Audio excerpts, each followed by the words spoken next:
जी सलाम बोले। अस्सलाम वालेकुम सलाम, कैसे हैं आप? जी ठीक ठाक। आप क्या कबड्डी वबड्डी खेलते थे? नहीं। ये गिल्ली डंडा टाइप की पार्टी हो, अब जब भी स्पोर्ट्स वाली बाजी रखे बोले। हाँ, स्पोर्ट्स वाली बाजी। हाँ। शाह साहब, एक माह पहले मेरी आपसे बात हुई थी अबाउट माय सन। तो उसकी वीएन की प्रॉब्लम थी। वेन की? तो जी, नज़र। जी। अच्छा नज़र की, ठीक है बोले। जी जी। तो डॉक्टर को चेक, आपने एक मुझे वजीफा दिया था 786 दफ़ा बिस्मिल्लाह, 2 दफ़ा विद मुबीन दी थी पढ़ने के लिए। ठीक है। और तो डॉक्टर को चेक करवाया था, तो पहले डॉक्टर कह रहे थे सीटी स्कैन करवाना था, लेकिन अब वो कह रहे हैं सीटी स्कैन की इतनी ज़रूरत नहीं है ऐसे। बेटर हो गया है?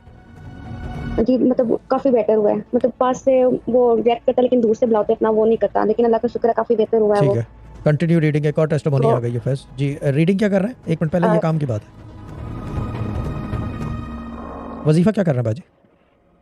अच्छा, 786 दफ़ा बिस्मिल्लाह, 2 दफ़ा विद मुबीन। कंटिन्यू रखें। और